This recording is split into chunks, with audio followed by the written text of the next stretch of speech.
고민을 많이 했습니다. 우리 마지막 2019년도 마지막 주일을 어떤 말씀으로 우리 성도님들에게 말씀을 전해야 할까? 좀 유쾌하고 좀 편안한 이야기를 통해서 서로 격려하는 말씀을 좀 할까? 그렇게도 생각을 했는데 기도하는 중에 주신 말씀은 조금 무겁게 느껴지는 그런 내용입니다. 그래서 오늘 우리 한번 제목을 한번 다 같이 한번 복창해 주실까요? 시작. 구원받은 증거와 열매가 있습니까? 이렇게 제목을 질문으로 정해 보았습니다.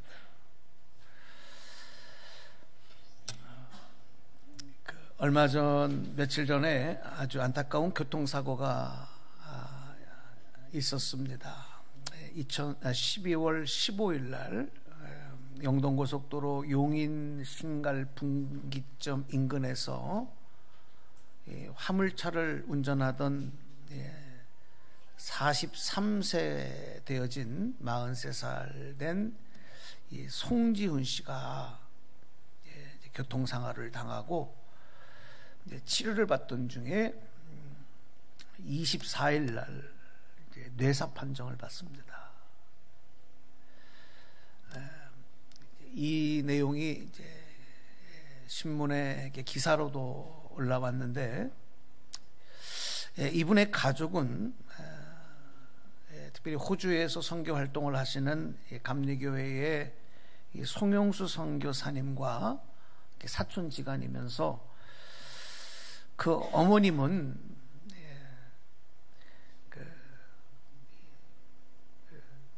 담도암으로 이제 투병 중에 계시고, 그리고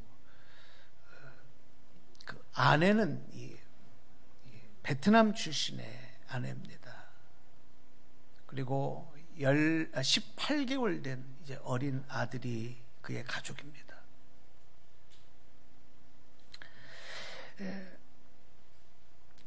이 교통사고로 인해서 뇌사 판정을 받게 되었을 때에 그 어머니와 아내는 고민하던 끝에 사단법인 생명을 나누는 사람들을 통해서 장기 기증을 결정합니다. 이 이사장님도 감리교 목사님이고 거기 상임 이사도 다 감리교 목사님들이고 또 제 후배이기도 합니다. 그리고 지난 12월 25일 날 이 성탄절에 9명의 환자들에게 심장과 그리고 간, 췌장 등 장기 9개를 나누어 주어서 새 생명을 주었습니다. 그리고 이 송지은 씨의 연골 그리고 피부 조직 이런 것들을 이제 다른 사람들에게 이식해 줌으로 인해서 100명에게 새로운 삶의 건강에 소망을 주었고, 한 명에게는 안구를 기증해서 앞을 보지 못하던 사람이 빛을 볼 수 있도록 그런 일들이 있었습니다. 그래서 여러 신문에서 이제 이 일을 기사로 다루고 따뜻한 이야기를 전했습니다. 우리가 한평생을 살면서 참 많은 사람들에게 많은 은혜를 입고 여기까지 우리가 왔습니다. 그런데 어떤 사람은 그 받은 은혜를 자기 자신만을 위해서 누리다가 죽는 사람이 있는가 하면, 또 어떤 사람은 받은 은혜를 나누면서 이 따뜻한 감동을 주고 많은 사람들에게 이렇게 좋은 기억을 남기고 떠나가는 사람들도 있습니다. 오늘 소개한 고 송지은 씨와 같이 자기 육체와 장기들을 고통받는 이웃들을 위해서 기증하고 떠나가는 이러한 숭고한 죽음뿐만이 아니라 많은 분들이 많은 사람들에게 좋은 기억을, 그리고 따뜻한 온정을 그리고 무엇보다도 그리스도의 사랑을 남기는 분들이 참 많습니다. 그래서 우리가 사는 세상은 많은 문제가 있고 어둠도 있지만 여전히 소망이 있는 것입니다. 오늘 우리가 2019년 마지막 주일, 송년 주일 예배를 드리고 있는데, 여러분 올 한 해 동안 여러분의 삶은 하나님 앞에서 무엇을 남기는 삶이었다? 과연 무엇을 남기는 삶이었는가 하는 것을 질문해 보고 싶습니다. 또 나에게 은혜를 베풀어 준 사람들과 나를 기억하는 사람들에게 무엇을 남기는 한 해였느냐, 한번 질문했으면 좋겠습니다. 그리고 우리 앞에 있는 질문을 한번 우리 질문 스스로에게 던져보았으면 좋겠어요. 한번 이 질문을 다 한번 소리내서 한번 같이 내 자신에게 던져봤으면 좋겠습니다. 시작. 나는 한평생 살다가 내가 받은 은혜를 무엇으로 남기고 떠날 수 있을까?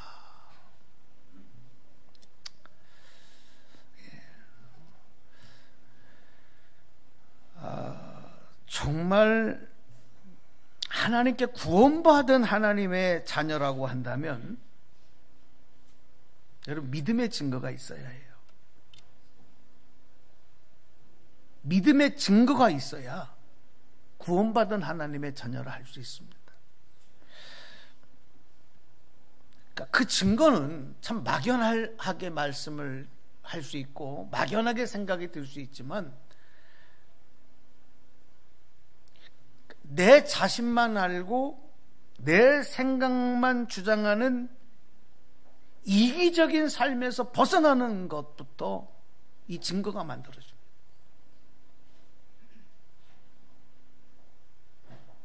오늘 우리 살아가는 세상이 얼마나 이기적이고 자기중심적입니까? 여기에서 벗어나는 데서부터 이 증거의 열매가 나타나기 시작해요. 그래야 감사도 알고 은혜도 알고 그 마음으로 좋은 것을 남길 수가 있거든요. 만약 여전히 나만 알고 내 유익만 구하고 내 생각만 주장하는 이기적인 삶에서 벗어나지 못했다라고 한다면, 내가 정말 하나님을 믿고 있는 것인지, 내가 정말 예수 그리스도를 영접하고 믿고 있는 것인지에 대한 이 믿음의 문제에 대해서 우리 그리스도인들은 심각하게 질문해야 합니다.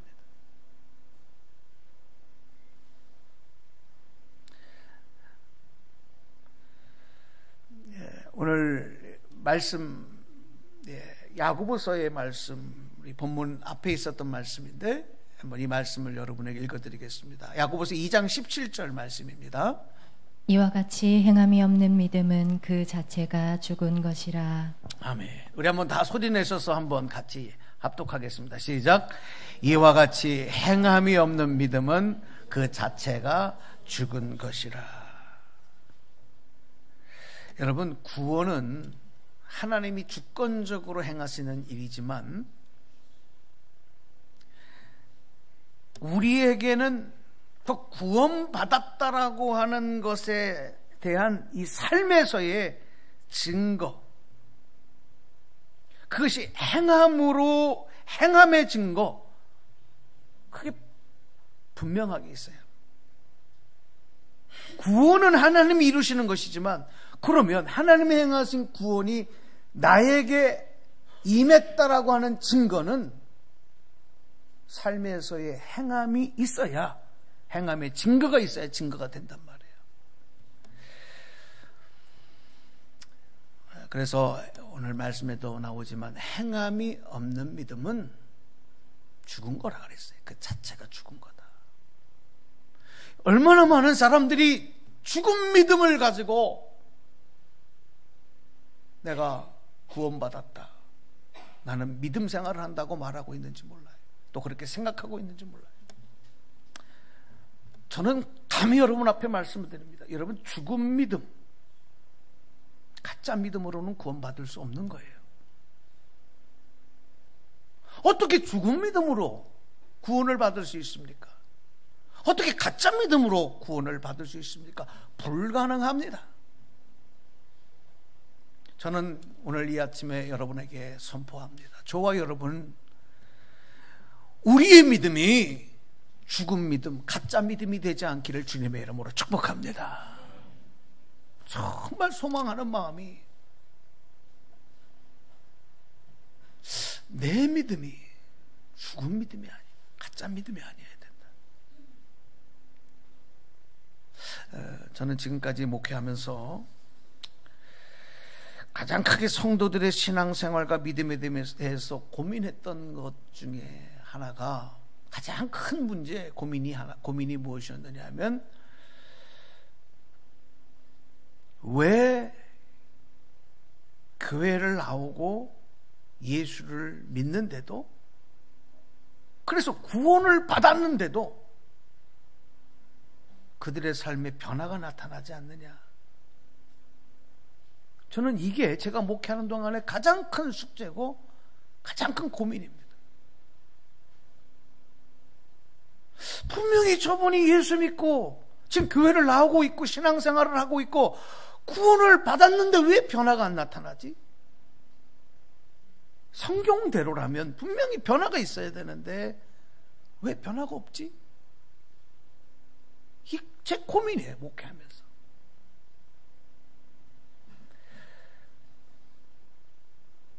변화가 없으면 하나님께도 좋은 열매로 영광을 돌릴 수 없어요. 올 한 해 동안에 우리가 살아온 동안 하나님 앞에 하나님이 기뻐하는 좋은 열매를 우리가 맺었어야 하는데 좋은 열매가 없어요. 또 나에게 은혜를 베풀고 또 나에게 여러 가지로 나와 함께 했던 사람들에게 좋은 영향을 끼칠 수 없고 좋은 감동과 기억을 줄 수 없어요. 변화가 없기 때문에.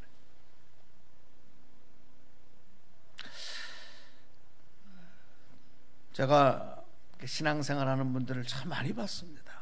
저희 아버님이 목사님으로 목회를 하셨기 때문에 어릴 때부터 저는 교회 안에서 많은 성도들이 신앙생활하는 모습을 봤고 또 그분들이 주님 품에 안겨 세상을 떠나가는 것들도 참 많이 봤어요. 또 저도 지금 한 30여 년께 제가 목회를 하면서 많은 분들이 하나님 앞에 나와 신앙생활하는 모습을 보고 있습니다.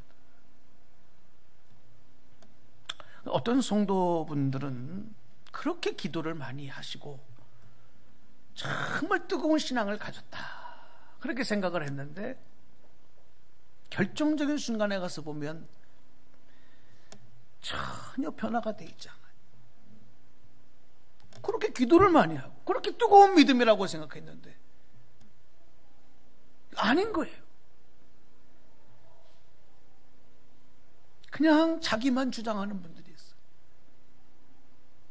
또 어떤 분은 수십 년을 교회를 다니고 예배를 드리고 또 중직의 직분까지도 받은 분인데 그분이 세상 가운데 살아가는 삶을 보니까 옛 습관을 버리지 못하고 있어요.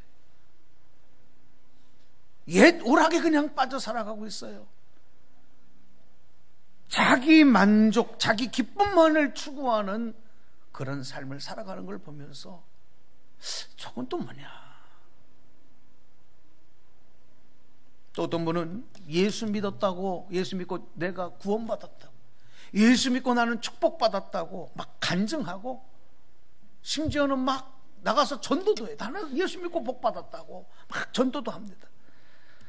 그런데 그가 하나님을 믿는 목적을 가만히 보면 오직 땅의 것만 구하고 기도하면서 물질과 성공과 자기 만족을 위한 것에 집중되어 있음으로 인해서 믿음으로 행하는 이 열매가 없는 이런 분들도 또 보게 됩니다.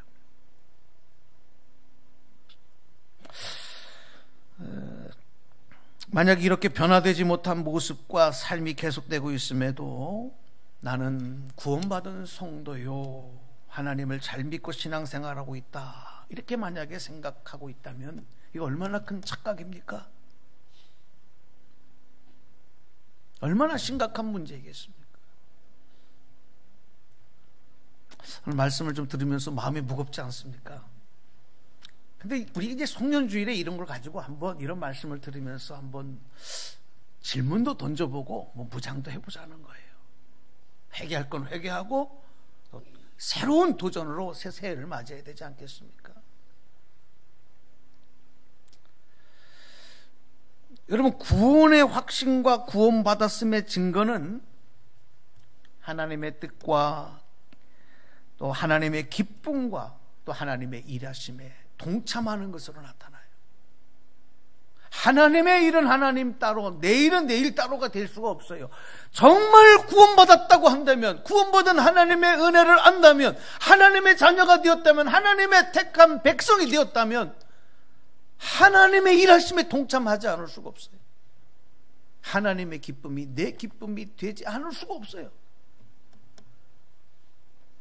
그러다 보니까 하나님 앞에 쓰임받는 삶, 주님이 나를 위하여 모든 것을 다 베풀어 주셨던 나도 섬기고 나누고 베푸는 삶이 얼마나 기쁘고 감사하고, 그로 인해서 많은 사람들이 나로 인해서 행복하고 하나님의 영광 가운데 임하게 되는지 몰라요.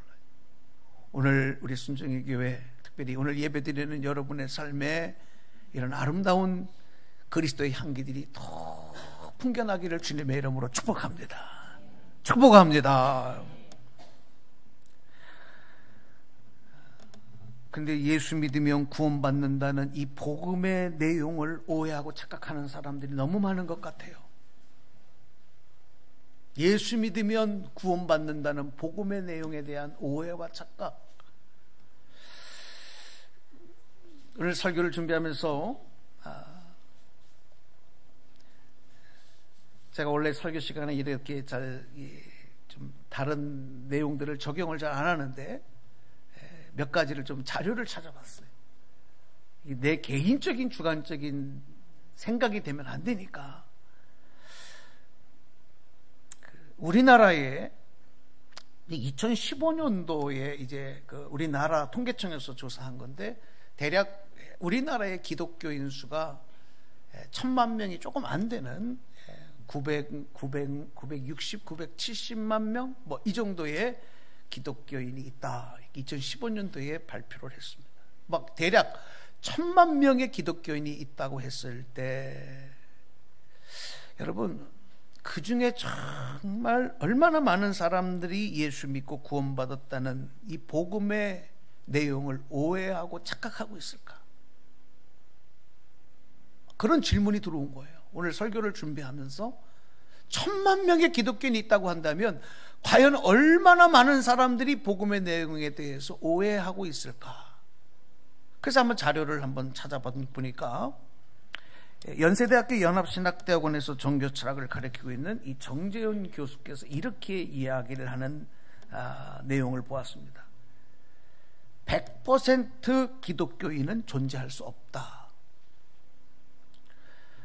특히 한국은 무교와 유교 영향이 강하기 때문에 아무리 기독교 정체성이 분명해도 한국 기독교인의 종교적 심성을 분석하면 기독교 외의 다른 종교들의 성분이 오히려 압도적인 비율을 차지한다. 이렇게 정재훈 교수는 이렇게 논문을 통해서 발표를 합니다. 100% 순대 기독교인은 그래서 있을 수 없다는 거예요. 여러분, 한국 종교학회에서 정론을, 이제 정론화되어진 그 학설의 내용을 정리해보면 한국인은 종교가 있든지 없든지 내면의 문화적 종교적 성향을 분석해보니까 무교의, 그러니까 샤머니즘, 무속신앙, 이 무속신앙의 성향이 약 50%라. 한국인의 내면의 성향에는 50%의 이 샤머니즘 무속신앙이 들어와 있고, 그 다음에 30%의 유교 성향이 있다는 겁니다. 그러니까 한국 사람의 DNA를 주장하는 이 무속신앙과 유교신앙, 이게 80%. 여러분, 만약에 그런 학설, 그 주장대로라고 한다면 나머지 20%의 성향을 가지고 기독교인이다, 불교인이다, 뭐다 이렇게 선택을 한다는 거예요. 그러면서 100% 순도의 기독교는 있을 수 없다, 이렇게 얘기를 하는 겁니다. 그런데 우리는요, 예수를 믿는다고 하고 교회를 다닌다고 말하기만 하면 그의 믿음의 열매인 그 삶에서 행함이 어떤지 상관하지 않습니다. 그의 삶과 내면의 가치관과 삶의 증거가 나타나는 변화의 증거가 있느냐 없느냐, 그거 상관하지 않아요. 무조건 그냥 교회만 나오면, 나 예수님 믿습니다, 입으로만 말하면 그를 기독교인이라고 인정하고, 또 본인도 나는 기독교인이라고 생각하고, 그렇게 한국의 교회와 기독교가 형성되어지고 있다. 이 우리의 자화상을 우리는 무시할 수가 없어요. 저는 오늘 이 말씀을 여러분과 나누면서 정말 하나님 앞에 진실하고 하나님 앞에 신실한 성도가 되기를 주님의 이름으로 소망합니다. 그렇게 되기를 축복합니다. 오늘 우리는 오늘 야고보서에서 주신 말씀을 근거로 해서 구원과 관계된 하나님의 자녀로서 살아간다는 것, 여기에는 믿음과 행함, 이 두 가지가 얼마나 중요하고 꼭 필요한 것인가, 이 문제에 대해서 우리가 좀 잘못되게 오해한 것들을 한번 바로잡을 필요가 있고, 또 분명하게 다시 한번 되새겨야 될 필요가 있다고 생각을 합니다. 그래야 구원받은 증거와 열매를 온전히 맺을 수 있기 때문에 그렇습니다. 우리 감리교단에서 감독을 지내시고 또 대치동 성감리교회에서 목회하시다가 이제 은퇴하신 김인환 감독님, 목사님이 한국 교회의 구원론 진단이라고 하는 책을 내셨는데, 그 책에 보면 이런 내용이 있어요. 우리나라 성경 중에는 이 헬라어 원본 성경에도 없고 영어 성경에도 없는 한 단어, 한 구절이 있는데, 이 구절이 많은 그리스도인들에게 믿음과 구원에 대한 오해를 주었다, 이렇게 밝히고 있습니다. 그 성경 구절이 우리 잘 아는 말씀이에요. 500년 전에 마틴 루터가 종교개혁을 이루면서 행했던 바로 로마서 1장 17절 말씀인 오직 의인은 믿음으로 말미암아 살리라. 오직 의인은 믿음으로 말미암아 살리라라고 하는 바로 이 구절입니다.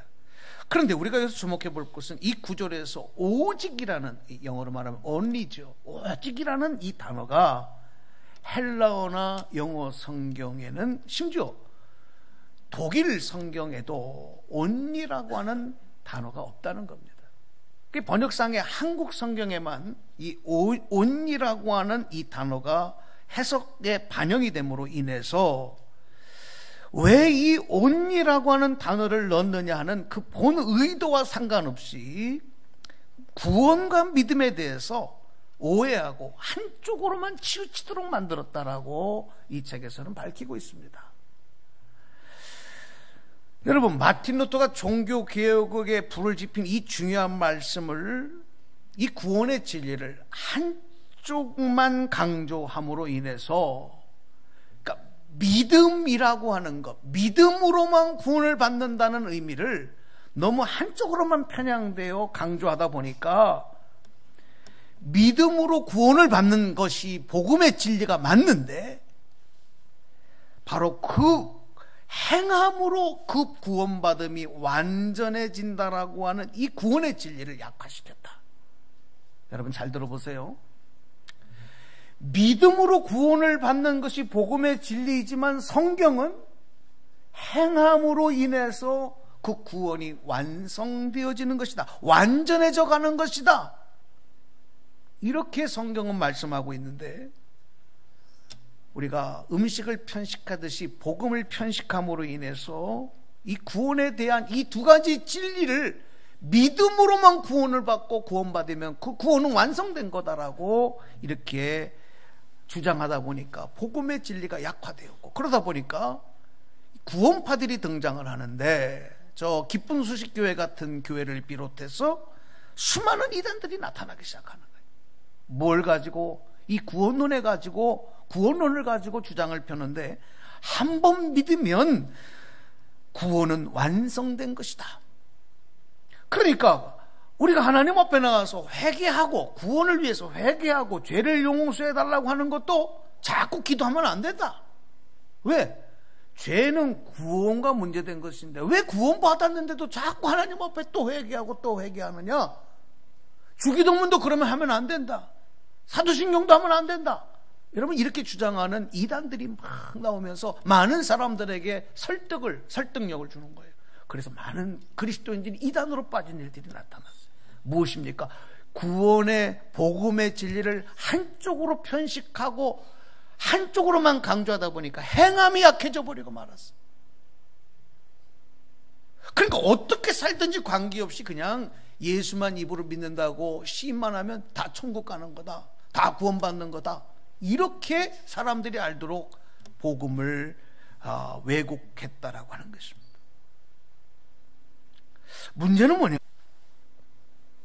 그러다 보니까 우리 그리스도인들이 교회가 행함이 없는 교회가 되고 행함이 없는 신앙생활이 되다 보니까 세상의 빛과 소금의 사명을 감당하라고 하는 이 사명조차도 나하고는 상관없는 것으로 여겨버리고, 거룩한 신앙생활을 하기 위해서는 믿음과 행함의 균형에 대한 복음을 한쪽으로 편식하지 말아야 되는데, 혹시 여러분들의 신앙 속에서도 내가 구원론과 관계돼서, 복음과 관계돼서 나도 한쪽으로 지금 편향되어지고 치우친 그런 신앙을 그냥 여전히 고수하고 있는 것은 아닌가? 예수를 믿고 구원을 받았으면 어떻게 살든지 상관없이 나는 구원받은 거, 내 믿음은 살아있는 믿음이다라고 혹시 이렇게 생각하고 있지는 않는가? 다시 한번 성울교회 여러분 서두로 돌아가 보면 믿음에 대한 증거가 없으면 그 믿음은 죽은 믿음이요, 가짜 믿음인데 여전히 그 믿음을 붙잡고 있는 것은 아닌가? 우리 감리교 창시자인 존 웨슬리도 그리스도의 의가 우리에게 천국 시민권을 보장한다고 하면서 개인적인 삶에서 나타나는 성결의 삶의 증거는 천국 시민으로서의 적합성을 부여한다. 조금 어려운 얘기죠. 이렇게 설명을 하면서 뭐라고 얘기하냐면, 그리스도의 의가 우리 삶에 나타나지 않는다고 한다면, 그러므로 그리스도의 의가, 그리스도의 거룩하심의, 하나님의 그 거룩하심이 우리들의 삶에서 나타나지 않는다고 한다면 우리는 영광의 나라에 들어갈 자격을 갖춘 것이 아니다. 왜? 천국 시민으로서 갖춰야 될 증거는 성결한 삶, 거룩함, 하나님의 거룩한 의이기 때문에 바로 그것을 갖춰야 된다. 그래서 존 웨슬리는 성화의 삶에 대해서 강조했어요. 구원받은 성도들은 계속해서 그리스도의 분량까지 성화되어져 가야 된다. 제가 개인적인 신앙생활 속에 제 자신을 한번 돌아보고 또 목회자로서 다시 한번 고민을 해봤을 때, 진짜 예수 믿으면, 내가 정말 예수를 믿는다고 한다면 반드시 거룩한 훈련, 거룩에 대한, 거룩한 삶에 대한 훈련을 내가 노력하지 않을 수 없어요. 내가 진짜 예수 믿으면 세상에 속된 삶에서 벗어나서 거룩한 삶을 살기 위해서 노력해야 되겠다라고 하는 그런 마음이 성령을 통해서 내 마음에 우러나게 되어 있고요, 반드시 삶의 그 열매로 나타나게 되어 있습니다. 그런 훈련을 통한 열매가 나타나게 되어 있습니다. 그러므로 행함이 없는 변화된 삶이, 행함이 없는 이런 변화된 삶이 없는 그런 말뿐인 믿음은 진짜 믿음이 아니다. 말로만 하는 믿음은 믿음이라고 할 수 없다. 진짜 믿음은 그의 행함과 함께 일하고 행함으로 믿음이 온전하게 되는 것이라는 것을 우리는 다시 한번 분명하게 마음에 새기셔야 합니다. 오늘 본문에 기록되었고 선포되었던 말씀을 한 번 더 읽어드리겠습니다. 야고보서 2장 22절 말씀입니다. 내가 보거니와 믿음이 그의 행함과 함께 일하고 행함으로 믿음이 온전하게 되었느니라. 아멘. 어느 날 젊은 유대 관원이 사람들의 눈을 피해서 예수님을 찾아왔습니다. 그리고 예수님께 질문하지요. 예수님, 주여, 어떻게 해야 구원을 받을 수 있습니까? 이 사람은요, 어릴 때부터 태생이 유대인이고 바리새인이고 철저하게 하나님 믿는다고 하면 살아온 사람이에요. 그러니까 그 당시에 이런 사람은 100% 하나님의 100%의 하나님의 순도, 하나님의 자녀다, 이렇게 인정을 받는 사람이었다. 근데 그 사람이 예수님 앞에서 주여, 어떻게 해야 구원을 받을 수 있습니까? 이렇게 질문합니다. 그때 예수님이 그에게 최종적으로 하신 말씀이, 사람이 거듭나지 아니하면 하나님 나라에 들어갈 수 없다.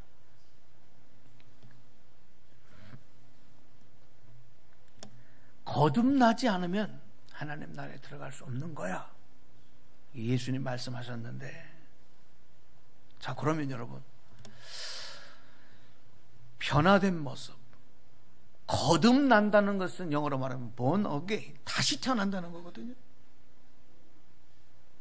변화된 모습, 다시 태어나는 삶, 성화된 모습. 그래서 우리들의 삶에 맺게 되는 거룩한 삶의 증거는 그럼 무엇이냐? 어떻게 신앙생활하는 것이고 어떻게 살아가야 되는 게 그 증거인가? 제가 여러분에게 조금 이 생각을 좀 압축해 드리기 위해서 8가지로 한번 정리를 해봤어요.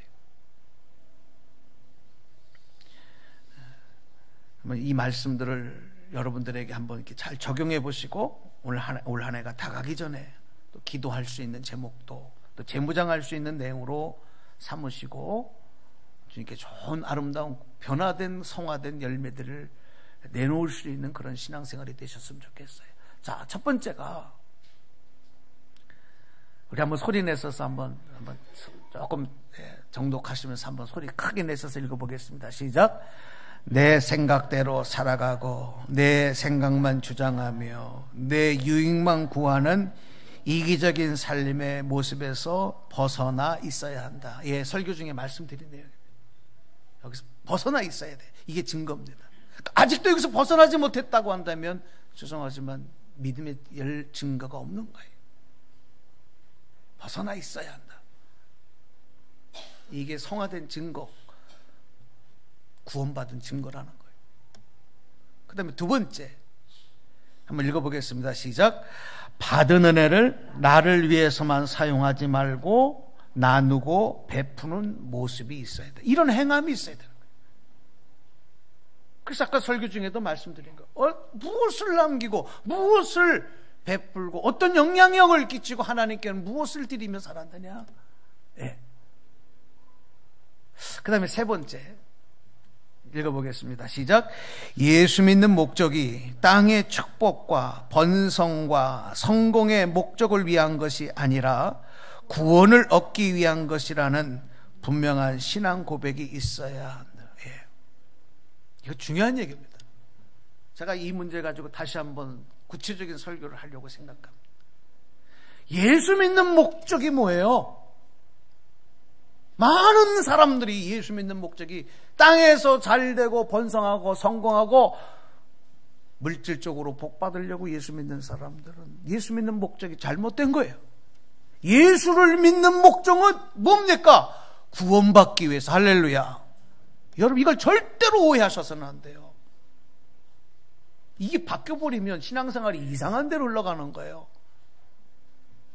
그래서 이걸 분명한 신앙 고백이 있어요.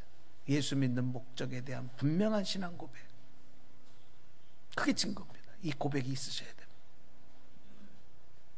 그러니까 여러분 이 고백이 만약에 신앙 고백이 이 고백이 아니라고 한다면 죄송하지만 여러분 신앙생활 잘못하신 거예요. 지금까지. 네 번째 읽어보겠습니다. 시작. 구원과 크게 시작. 구원과 땅에서의 축복을 착각하고 혼동하지 말고 분명하게 알고 믿고 있어야 합니다. 여러분 구원과 땅의 축복을 착각하지 말아야 돼요. 이것도 나중에 또 설교 때 얘기를 다시 한번 할 거예요. 우리는 예수 믿으면 무조건 땅에서 잘 되고 부자 되고 성공하는 걸로만 생각을 하거든요. 구원과 땅에서 물질로 복받고 성공하는 것을 같은 것으로 생각하면 많은 혼란이 일어나요. 이거를 잘 혼동하지 말고 분명하게 알고 있는 믿음이 있어요. 그게 증거다. 그 다음에 다섯 번째 읽어보겠습니다. 시작. 구원받은 은혜와 축복을 감사하는 마음으로 신앙생활이 이루어져야 한다. 따라서 예배생활과 헌금생활과 봉사와 섬김과 나눔의 신앙행위가 구원의 은혜에 감사하는 마땅한 도리로 행해지고 있어야 한다. 예. 여러분 깨닫기를 바랍니다. 그렇게 신앙생활하기를 바랍니다. 예. 그러니까 우리가 예배를 드리는 거, 하나님 앞에 헌신하고 봉사하는 거, 드리는 모든 것들은 하나님으로부터 받은 구원의 은혜에 대한 감사로 하는 것이지, 그 감사의 고백으로 하는 것이지, 하나님 앞에 give and take, 내가 이만큼 줬으니까 하나 이만큼 주세요, 거래하는 게 아닌 거예요. 여러분 거래가 아니라는 겁니다. 이거를 분명하게 알고 신앙생활하는 것이 바로 믿음의 증거라고 제가 여러분 앞에 설명을 드리고 있습니다. 그 다음에 여섯 번째 내용입니다. 시작. 구원받은 성도의 삶에는 항상 땅에서 잘되고 평안함만 있는 것이 아니라 때로는 주님을 위해 고난받아야 할 일도 있고 무거운 십자가를 지고 가야 하는 책임과 사명도 주어진다는 것을 잊지 말고 그 책임과 사명을 회피하지 않아야 한다. 많은 그리스도인들이 여기에 걸립니다. 그래서 신앙생활 하다가 힘들고 어려우면 도망가요. 회피해요. 믿음의 증거가 없는 거예요. 살아있는 믿음이 아니에요. 진짜 믿음이 아니라는 거예요. 주님을 위해서 십자가를 지고 주님을 따라야 되고 주님 때문에 받는 고난이 신앙생활에는 분명히 있습니다. 여러분 이것을 잘 감당해내시고 승리하시기를 축복합니다. 그 다음에 일곱 번째 읽어보겠습니다. 시작. 땅에서 주시는 축복들도 하나님이 주시는 축복이 분명하지만 땅의 축복과 성공을 위해서만 하나님을 믿고 이용하려는 기복신앙에서 벗어나 있어야 한다. 여러분 하나님 앞에 구원받은 증거로 정말 예수 잘 믿으면 하나님이 복을 주실 수밖에 없어요. 그러나 그 복을 구하기만 위해서 하나님을 이용하시지는 말란 얘기예요. 예수 잘 믿으면 정말 하나님 말씀대로 성경에 있는 축복의 원리대로 살아가면 땅의 것은 그냥 부어주시는 거예요. 여러분 믿으시면 아멘 합시다. 이 앞의 것을 부인하고 앞의 것은 생각하지도 않고 뒤의 것만 가지고 하나님을 이용하려고 하는 것을 기복신앙이다 이렇게 얘기하는 거예요. 잘못된 믿음이에요. 마지막 여덟 번째 읽어보겠습니다. 시작. 물질의 축복과 번성의 축복 그리고 육체의 강건함과 질병의 치료와 자녀의 축복은 뿌린 대로 거두고 이루어지는 것이라는 성경의 원리를 따르며 복을 받을 만한 삶과 인격과 그릇을 준비하고 있어야 한다. 하나님 앞에 행하는 것은 아무것도 없어요. 하나님 앞에 드리는 것도 아무것도 없어요. 하나님 앞에 헌신하는 것은 아무것도 없어요. 그리고 단지 하나님 앞에 달라고만 하는 것은 이거는 진짜 믿음이 아닌 거예요. 오늘 제가 이 8가지의 내용은 제가 말씀을 묵상하는 가운데 제가 정리해 본 겁니다. 어느 책에서 본 것도 아니고요. 제가 한번 정리해 본 거예요. 한번 여러분들도 오늘 이 말씀을 다시 한번 묵상하면서 정말 내 삶 속에서 내가 믿음의 열매로 맺어야 될 것은 그 증거는 무엇이 되야 되느냐를 한번 고민하면서 여러분도 한번 여기에 추가적으로도 더 한번 정리해 보셨으면 좋겠습니다. 말씀 맺겠습니다. 예수님께서 이 땅에 오셔서 우리에게 당신의 생명과 당신의 피와 당신의 모든 것을 우리에게 다 나누어 주시고 베풀어 주시고 우리를 구원하시기 위해서 예수님이 이 땅에 성탄하셨고 십자가를 지시고 죽으셨고 그리고 부활의 승리를 이루어 주셨습니다. 우리가 그 예수님의 생명을 받아 사망과 심판에서 영생과 구원으로 옮겨졌기 때문에 여러분이 인정하든 인정하지 않든 내가 믿음이 있어서 이것을 깨닫든 깨닫지 못하든 우리는 예수를 믿고 구원받는 순간 어마어마한 존재가 되는 거예요. 하나님의 자녀, 천국의 백성의 권세를 받게 되는 겁니다. 이 귀한 권세를 여러분 그냥 흘려버려서는 안 됩니다. 예수님이 나누시고 베푸시고 부어주신 그 은혜 때문에 내가 구원받았을 뿐만 아니라 그 은혜 때문에 여기까지 인도받았으니 여러분 앞으로 더 구원받은 은혜로 하나님께 영광 돌리고 좋은 하나님 기뻐하시는 열매를 맺고 많은 사람들에게 나누고 베풀 수 있는 그런 삶, 그래서 감사와 기쁨으로 충만한 삶, 오늘 저와 여러분의 삶 되시기를 축복하면서 올 한 해 동안 하나님 나에게 주신 은혜와 그 하나님의 놀라운 소망 또 더하여 주실 그 소망을 붙잡고 또 새해를 준비하며 나아갈 수 있는 여러분 다 되시기를 주님의 이름으로 간절히 축원합니다. 축원합니다. 기도하겠습니다.